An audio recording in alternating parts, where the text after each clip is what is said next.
the wild as they slip away across the universe.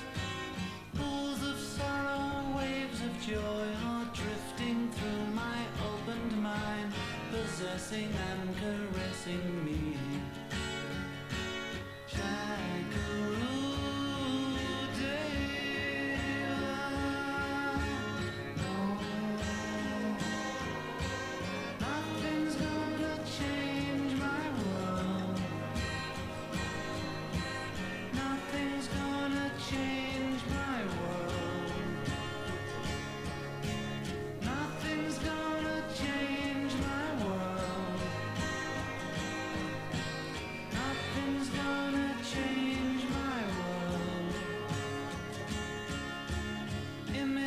Of broken light which dance before me like a million eyes, they call me on and on across the universe.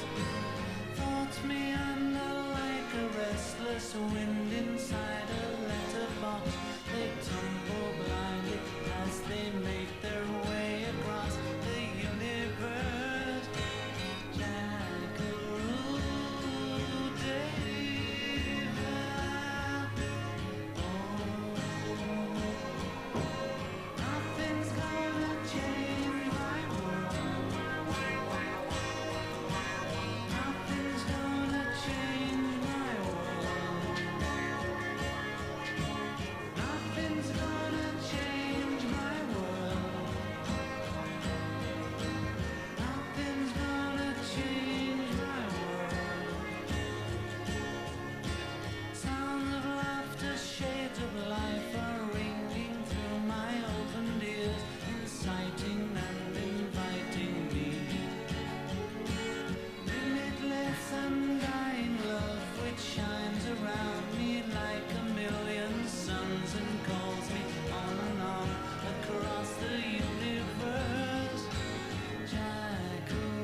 Words are flowing out like endless rain into a paper cup.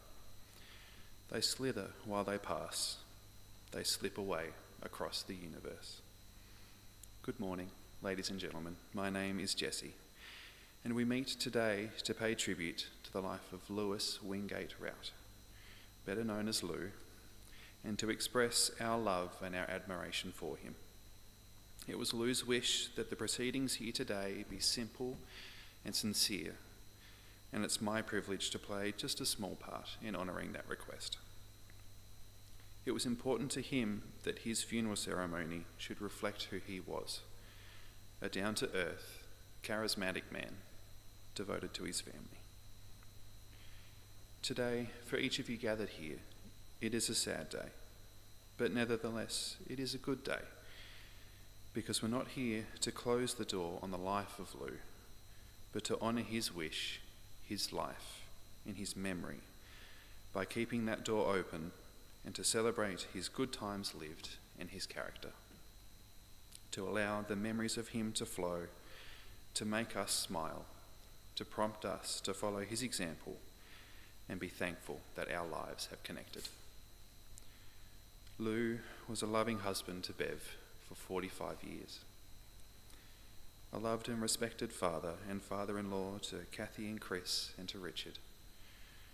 A dutiful son of the late John and Ruby Rout, and a dear brother to Stephen, Michael and Philip, an uncle, a cousin, and a damn good mate.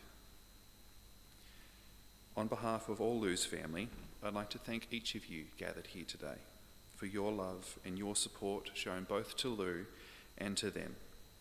Even though you mightn't think you're doing much, such small acts of kindness can make such a remarkable difference. I'd also like to welcome some of Lou's extended family who are unable to be here with us in the chapel today and are joining us from afar via live stream. Your presence is felt and very much appreciated. Before we get too far in, if you haven't already done so, just a reminder to please either switch off or silence your mobile phones, as this time belongs to Lou. A funeral takes a team of people who work together in creating a ceremony. And with me today are Michael and Brendan and Fairley, and as the staff of Parkside Funerals, we are privileged to have been entrusted with the care of Lou following his death and of conducting his service here at Parkside. Following our service in the chapel, Lou's family will escort him to his place of cremation.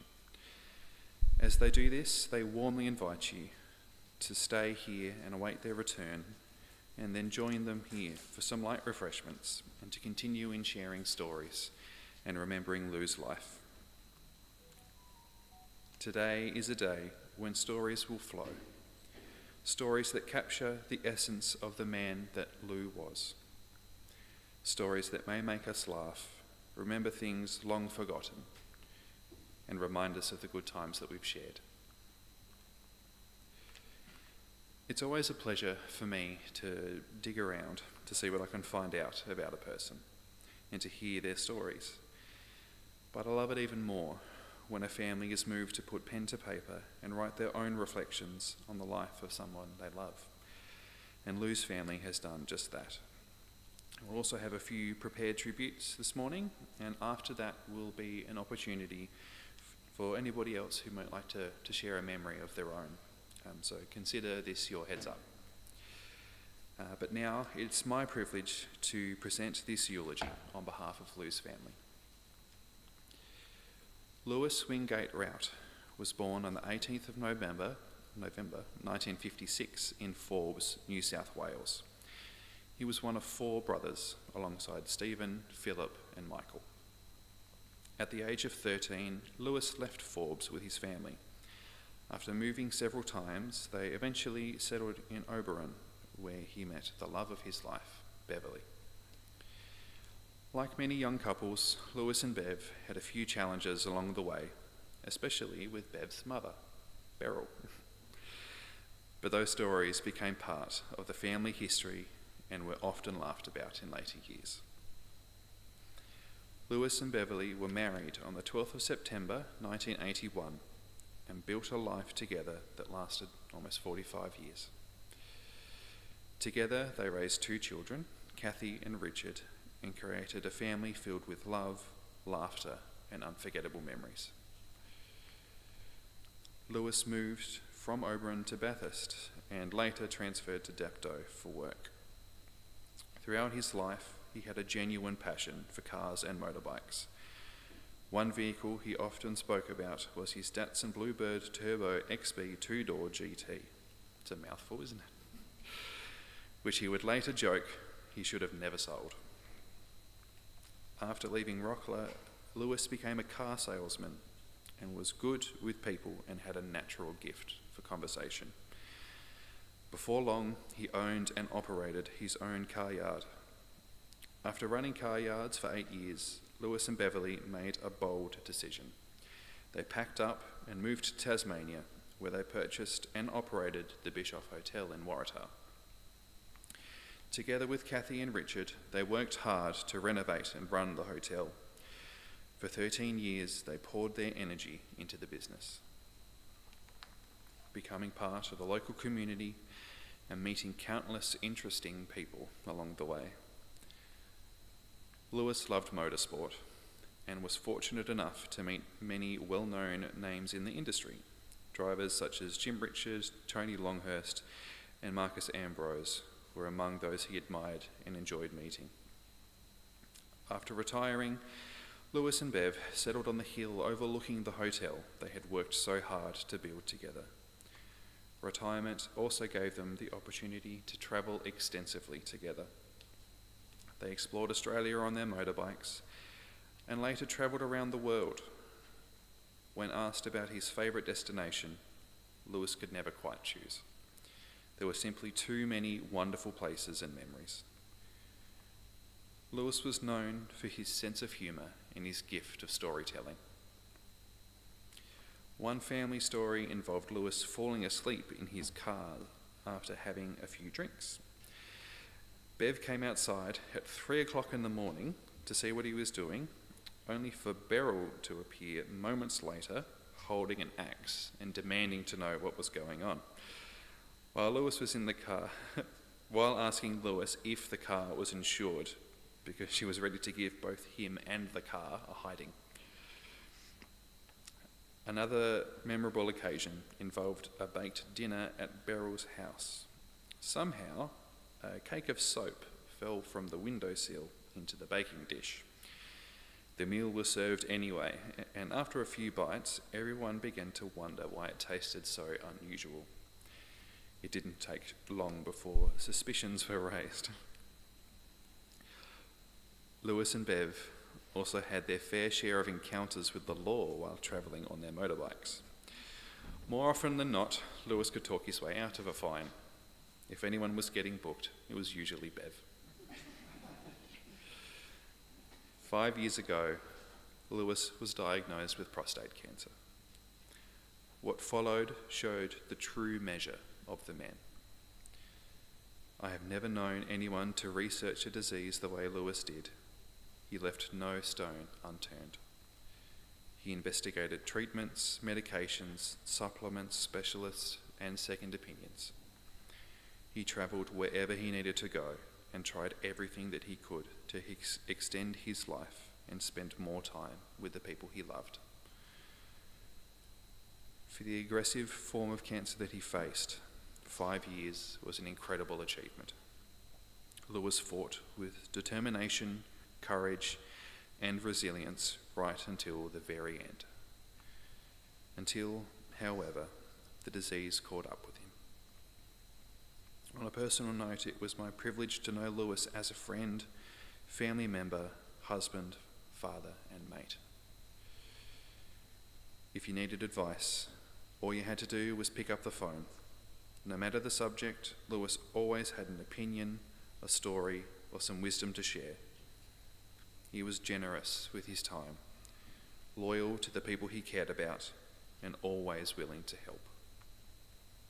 Lewis leaves behind his beloved wife Beverly, his children Kathy and Richard, his brothers, extended family, and many friends whose lives were much richer by having known him.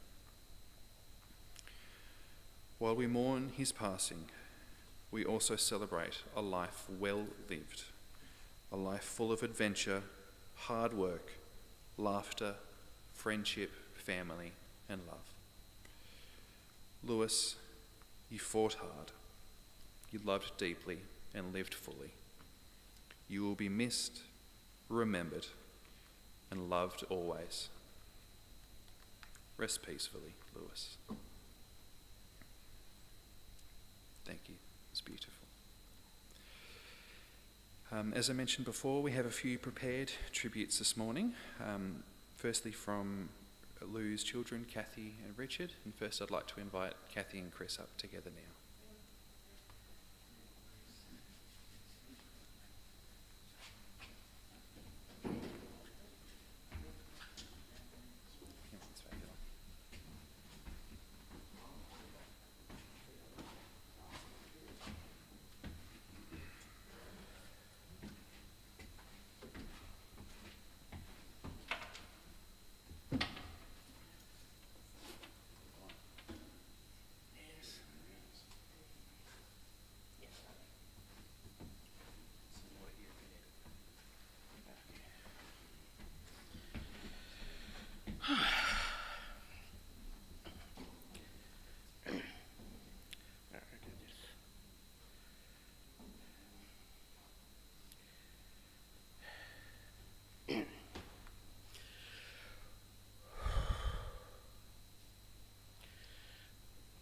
My name is Kathy, daughter of Rout. Thank you all for being here today to say goodbye to my dad. Seeing so many friends and family members really shows how much he meant to all of us. We all have good and funny stories about Dad and his adventures, going around the world, meeting new people, seeing old friends or family. Dad loved the Beatles. He liked to listen or watch the videos of them. He told me his favourite concert was Ringo Starr's All-Star Band in Melbourne. It was an amazing show. That's why he named his dog Ringo. Dad also loved Phantom of the Opera. He's seen two, but he loved the Melbourne one. He was a hard-working at every job he ever had. Car yard owner, hotel owner, even working at Harvey Norman. I say, Harvey Norman was his favourite job. He loved his job because working there, he met and made new friends. And he was a kick-ass salesman, always gets the job done. He loved dark chocolate, curries and mixed nuts, and his mug cake or Leamington cake. His favourite, he loves spicy food and he loves Mum's cooking. Minced dishes was his favourite. He was married to a beautiful wife and mum for 45 years. And their love was always strong and caring for each other. They had 2 children. Together there is the amazing one who is good, and the other is a pain sometimes. The pain. Dad loved everyone's company, especially when Auntie came to visit. That was Auntie Diane. Dad loves her cooking. He loved her spaghetti bolognese. Yes, it was nice, I will say, because I tried it myself. He loved Toby, his Jack Russell. It was sad to lose him because those two were like peas in a pod. Now he has a new dog called Ringo. And now they're inseparable. Thanks to Dad, he gave me a good childhood of amazing adventures. From camping with birds all over me to theme parks with amazing water sites. He loves water sites. My favourite memory was I went with Dad, me and Chris to Queensland, and there was this big floaty, a group of people, you can sit on it, and it's a tunnel type thing. They asked what our weight was, and we're like, we made up our weight size just to get on the ride. And Dad was like, yeah, because... So we all hopped on it and realised we went flying like a torpedo, almost went off the damn ledge. And it went so damn fast, and I squealed, and I thought, oh my God. And we crashed and we splashed and almost fell out of the tunnel. And Dad said to me one thing, let's not do that again. We almost went. Dad went on Wheel of Fortune. Came 3rd place, a girl outsmarted him. If she didn't get the answer, Dad would have actually continued. He even did a racetrack on a mini bike. Can you imagine a 6'6" guy on a small motorbike? Yes, he came last. Not so great, but he had fun. It's like a little dirt bike. Yes. He loved watching movies, enjoying peace and quiet. One gift I gave Dad is we celebrate his birthday early so he could reach 70 years old. It was his one wish and one goal he told me last year. I remember me, Mum, Dad, and my brother went to a village of Lower Crackpot. The place had small miniature buildings, and Dad looked like a giant because it was so tiny. It was a great family outing.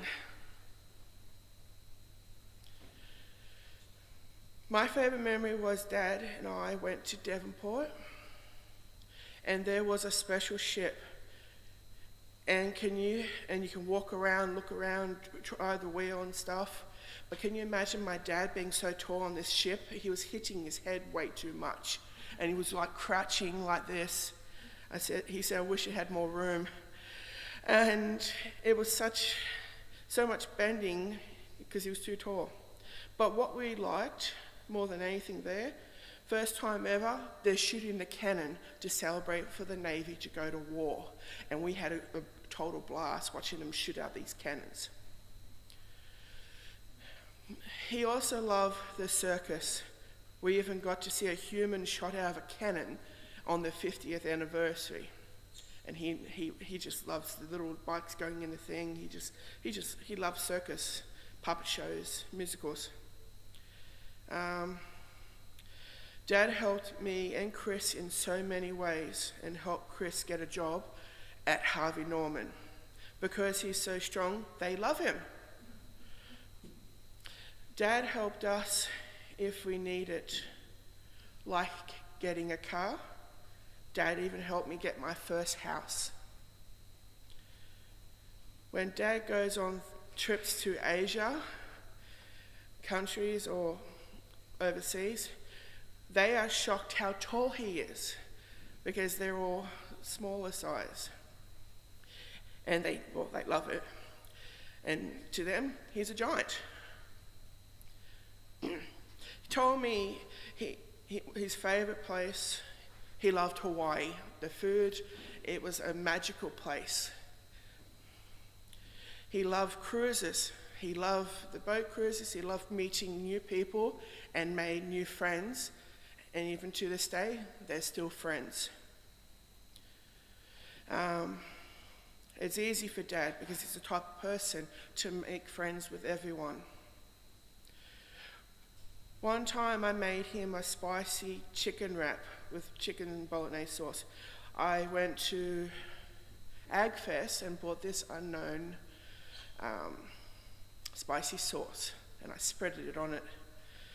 And when it was cooked, it was that damn hot. I actually burnt my poor dad. He had a red nose, and he said it's the most hottest spicy thing he's ever eaten. He's never had a red nose before. So I learnt my lesson, don't spread the whole jar on it. So yes. Mum said, why would you put that much stuff on? I said, whoops. Dad was a man of few words, but he showed his love through actions. He was happy when it was movie time or going on adventures on his motorbike and going around to anything magical. Dad taught me the value of hard work and always being there for family. Even when things got tough, we all made it through as family, because family is important when you stick together. Friends or family. We're all family here. Dad, your wisdom, your patience, and your amazing sense of humor lives inside of each of our hearts forever, and we'll all keep them treasured and locked in our hearts.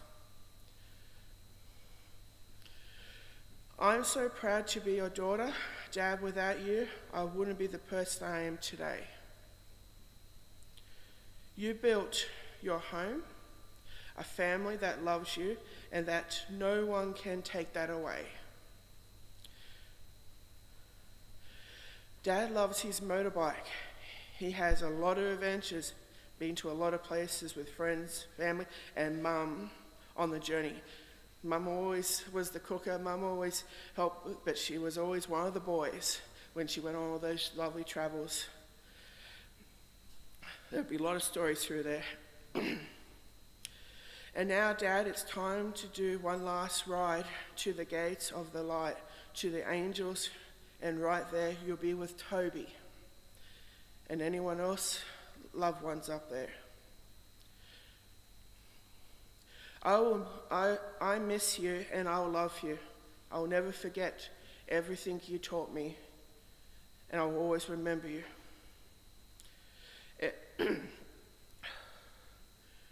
Everyone is here for you, Dad, because you are an amazing dad and a friend.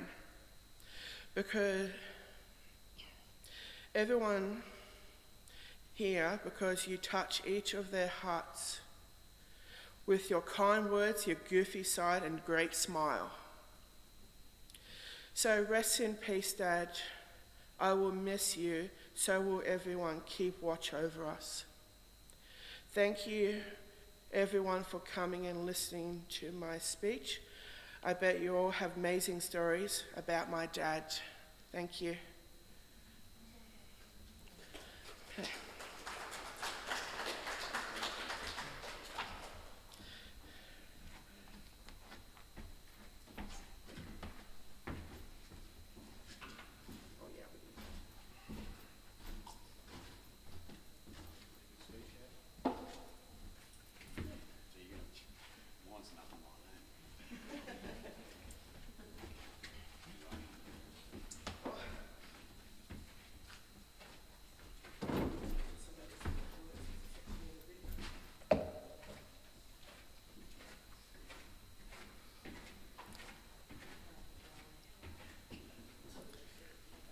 Hello everyone.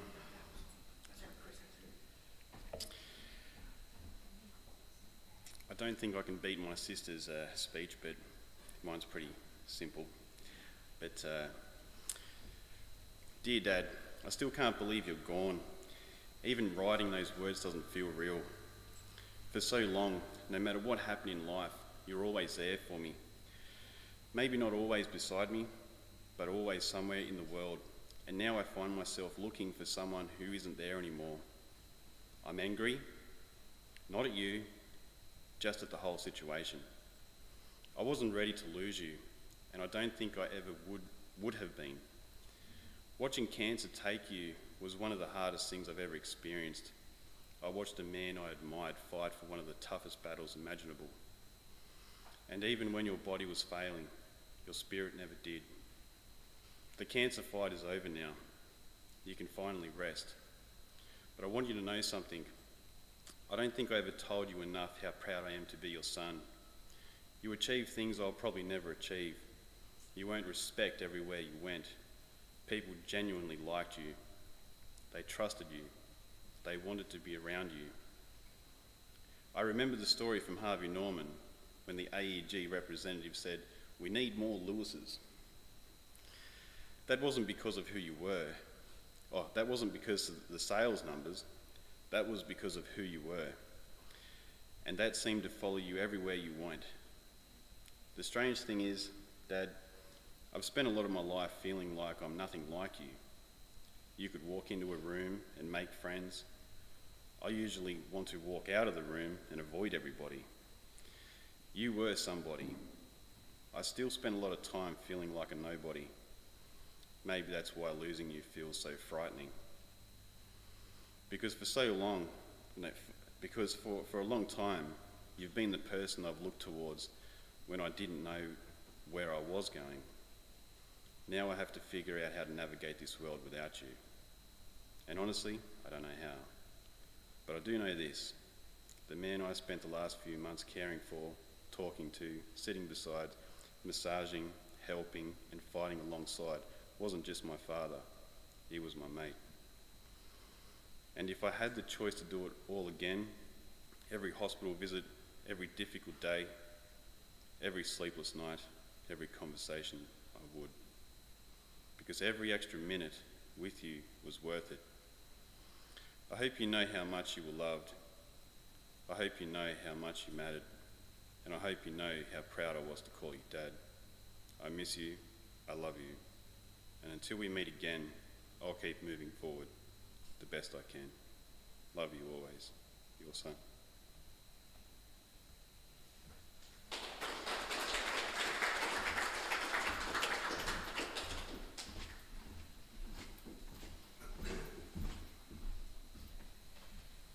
Thank you both so much. Beautiful words. I'd like to now invite good mate Michael to come forward and share some of his stories with us. Thanks.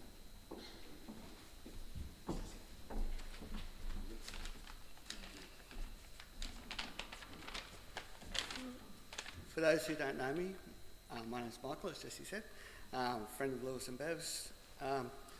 So Lewis's brothers have asked me to say a few words on their behalf because they were unable to be here today. That's Philip and Michael, my namesake. But first I just want to explain how I knew Lou, just so you get a bit of an understanding of that. We met as,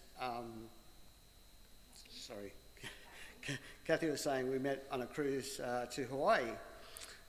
Lou came up and asked us if we'd play trivia with him, and we kindly obliged, and just we had some affinity, Lou and I and Julie and Bev. We just immediately synced in, and it was beautiful. And Lou used to say that we were brothers from another mother, and so that's sort of, I feel that's serendipitous as I'm going to be speaking on his brother's behalf. We had a mutual love of cars and bikes and racing, etc. And after the cruise, we had multiple visits to each other's homes, and we even went with Lou to enrol in a cancer trial in Melbourne. And then just recently, Lou called to say that he'd found a way out, and I didn't know what he was talking about, but he was talking about VAD, which is voluntary assisted dying. Thank you. And and so we had planned to come down and see Lou, but unfortunately he didn't last quite as long as we hoped, and we managed to get down here to be with him when he died. And it was really a beautiful experience, and to see Lou pass away peacefully, surrounded by his loved ones, exactly as he wanted, and on his terms with dignity, was really great. So Bev cared for Lou with strength, courage and dignity, and Lou was a lucky man to have his dolly by his side. So now I'll just read some words from Michael, if I can find them. Sorry about this.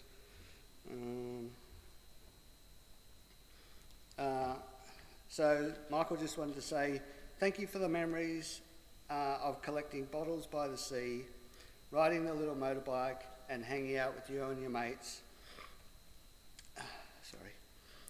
when I was very young. Cruising down the freeway in your big yellow Ford GT, going to the car races at Oran Park. Also, thank you for supporting me at the yo-yo tournament in Bathurst in 1981 and at the karaoke tournament in Mittagong in 1987. Rest in peace from Michael, your youngest brother. Now some words from Philip. So Philip wanted me to say, I first met Lewis when I was very young, when I was born in fact, although I didn't actually recall it precisely. I became aware of him a few years later when we started to have some fun around the farm, probably on our first run down the haystack on an upturned car bonnet. He was usually more occupied with our older brother, which was only natural, as I wouldn't have been much company in those days. Anyway, eventually we got to know each other, and I learned a lot from him, including how to fall off push bikes, how to swim in the dam without drowning, and how to handle firecrackers without blowing one's head off, along with all the other necessary life skills that older brothers pass on to their younger siblings, whilst enjoying a few laughs along the way. Growing up on the farm means that you get to share a lot of time together. I learned that Lewis was brave and fearless. He could handle venomous snakes and spiders, face up to fearsome goannas, wild boars, angry goats, and all manner of nasty creatures. Perhaps there was an element of madness in there as well, I'm not sure. Lewis was curious and adventurous. He was always keen to explore the forest near the farm on our push bikes, looking for different animals and things. I would always get lost, yet he could always find the way home. That sense of adventure stayed with him, and he was always looking for the next big thing. Lewis was a hard worker. He was always willing to help our father with farm duties, ploughing the paddocks, sowing and harvesting the wheat, fixing fences, baling hay, shearing sheep, drenching sheep, moving sheep around, damn sheep. You get the picture. This trait set Lewis up for life, I believe. He succeeded at everything he set his mind to because he was never afraid to work at it.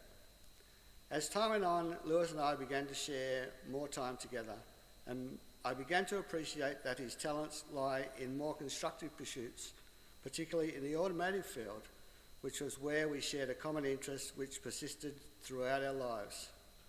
Lewis was not particularly interested in school. In those days, it did not properly prepare you for life's journey, so he could not wait to get out of there and get on his way. He quickly learned how to become a skilled mechanic with cars and motorbikes and a passion for motor racing that stayed with him until the end.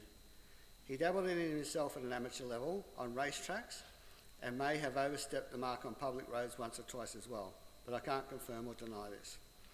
Well, most of the time anyway.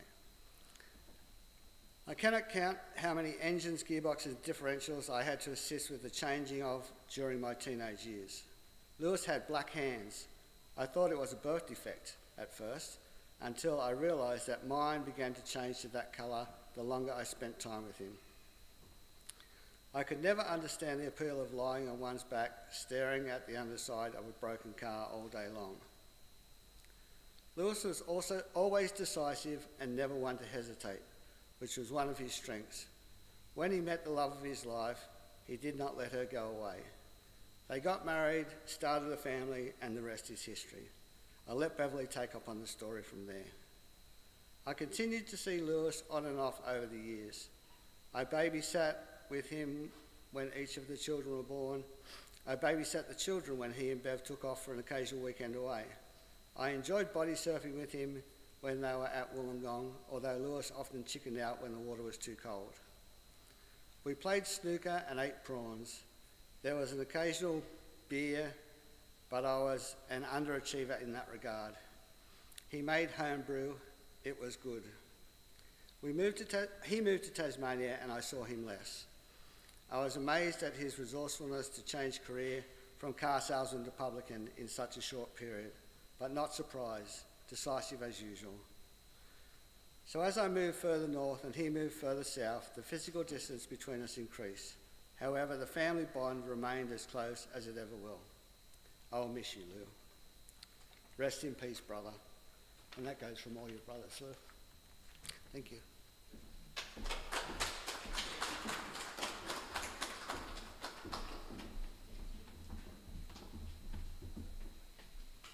Well done, mate.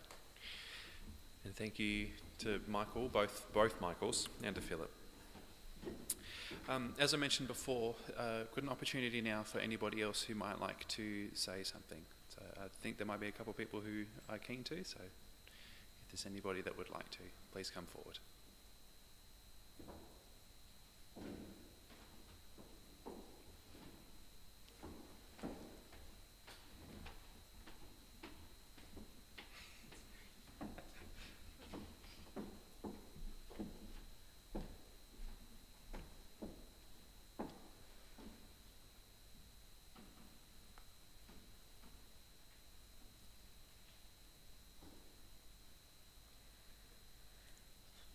Hi, I'm Belle. I'm Uncle Lewis's niece. Today we remember Uncle Lewis, a man who truly lived life to the fullest. Uncle Lewis had a passion for motorbikes, loved his Fords, and a great love for the Beatles.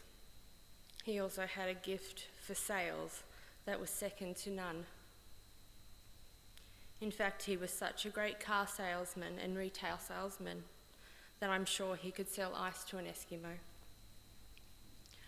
Growing up, I remember Uncle Lewis and Auntie Bev being the cool auntie and uncle that lived in the massive 3-story house in Albion Park. I just thought it was the coolest thing. I thank Uncle Lewis and Auntie Bev for beginning my love for bikes, and Auntie Bev taking me around the hills of Wollongong so fast. I remember looking down at the speedo and seeing 100 kilometres an hour. I then closed my eyes and held on for dear life. Uncle Lewis shared a wonderful life with his beloved wife, Auntie Bev, and unconditional love for his kids, Richard and Kath, who he has passed on his wonderful big heart to both of them. Together, Uncle Lewis and Auntie Bev travelled the world, creating memories and adventures wherever they went. Eventually, they found their special place in Waratah, Tasmania, where they brought a pub and welcomed guests through their Airbnb, and I'm sure making new friends along the way. Lewis had a big heart, especially for his loyal dog Toby, who will remain by his side as they take this final journey together. I will remember Uncle Lewis for his warmth, his stories, his sense of humour, and the life he embraced so wholeheartedly. Rest peacefully, Uncle Lewis. You are loved and you will be deeply missed, but will always live on in our hearts for the rest of our days. Thank you.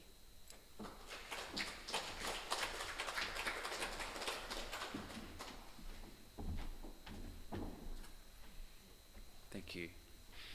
Is there anybody else who'd like the chance to say something? That's okay. I'm sure there'll be many memories shared a little later over a cup of tea. Like Lou, the majority of us lead mostly quiet, unheralded lives as we pass through this world. There will most likely be no parades for us, no monuments created in our honour, but that does not lessen our possible impact. There are people waiting for someone like us to come along, people who will appreciate our compassion and our unique talents, someone who will live a happier life merely because we took the time to share what we had to give. Too often we underestimate the power of a touch, a smile, a kind word, a listening ear, an honest compliment, or the smallest act of caring, all of which have the potential to turn a life around. It's overwhelming to consider the continuous opportunities that there are to make our love felt. As we've heard, 5 years ago, Lou first received his cancer diagnosis. At the time, doctors gave him about 13 months to 2 years to live.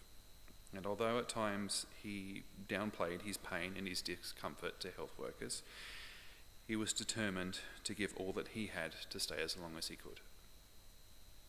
Over the last few years, Lou's health began to decline, but he just went on quietly determined, as he always had. In a conversation with Bev, he said, "Once I go, sell the bike and buy yourself a diamond ring." To which Bev replied, "Why the fuck would I do that?" His journey amongst us ended, and he left our world peacefully, on his terms, on Friday the 29th of May, 2026.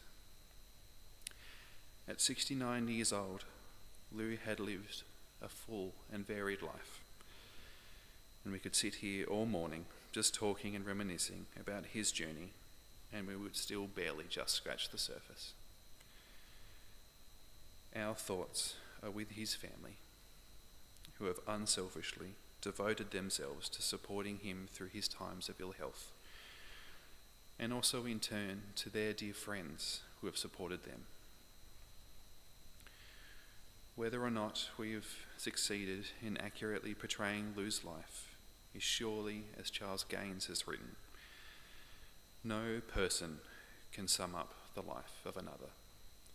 Life is too precious to be passed over with mere words which can ring empty. Rather, it must remain as it is, remembered by those who loved and watched and shared. For such memories are alive, unbound by events of birth and death, and as living memories, we possess the greatest gift one person can give to another. It is to each of you, then, that the living memories of Lou's life are committed. To your hearts and minds go the enduring remembrances of his life. I ask that each of you use these moments to remember Lou as only you can. Some people come into our lives and quickly go. Some people move our souls to dance. They awaken us to new understanding with the passing whisper of their wisdom. Some people make the sky more beautiful to gaze upon, and the earth more delightful to enjoy. They stay in our lives for a while, leave footprints on our hearts, and we are never, ever the same.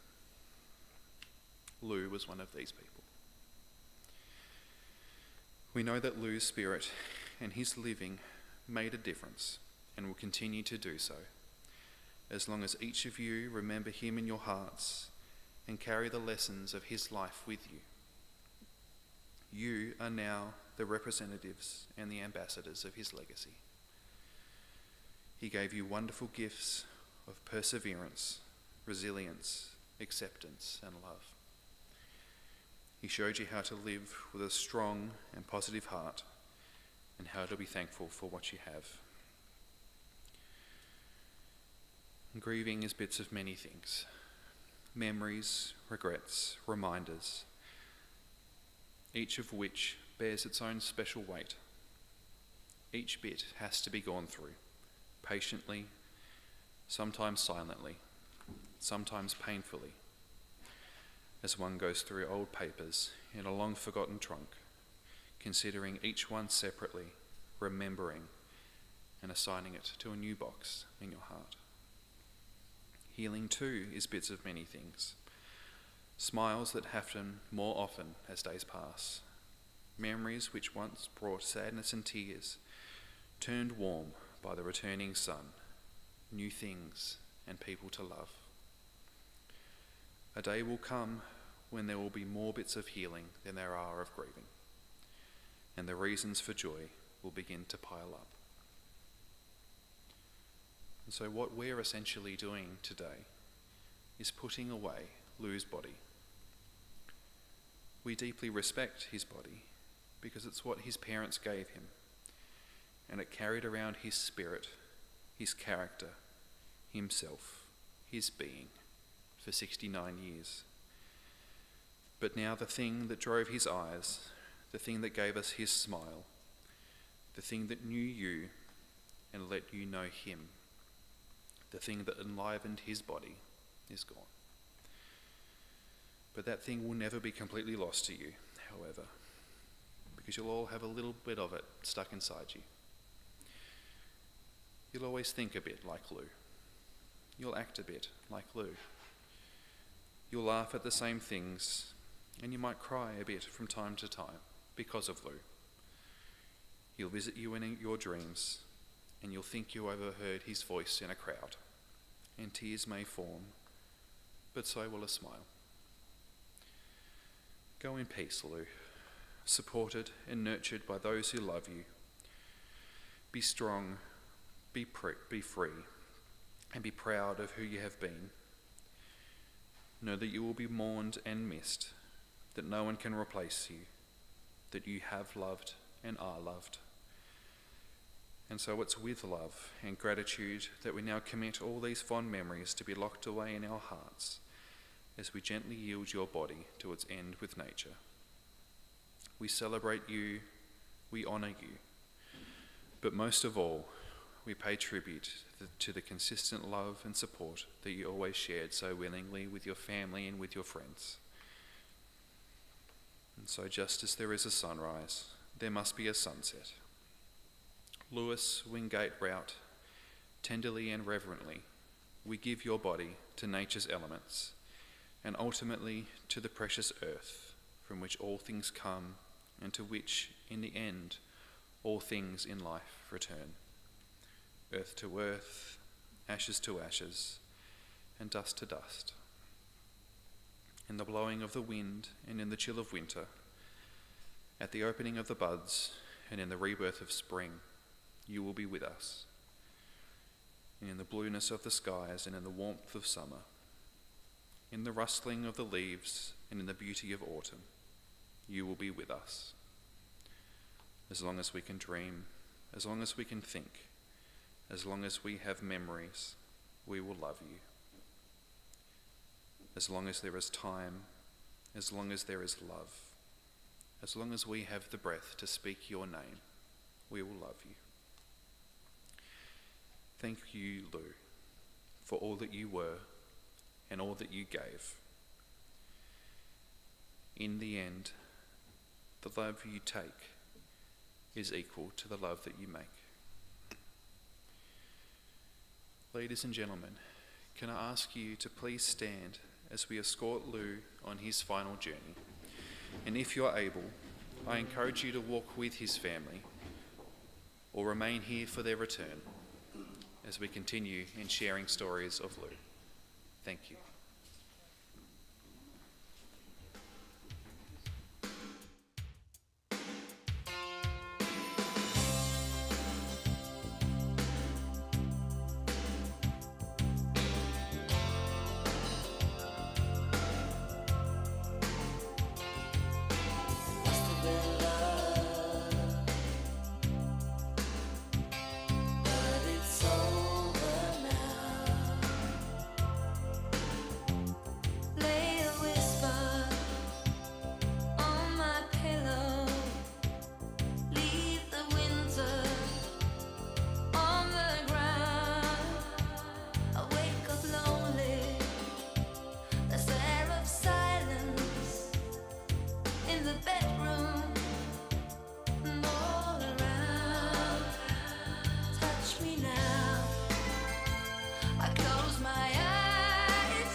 comes the sun, here comes the sun, I say.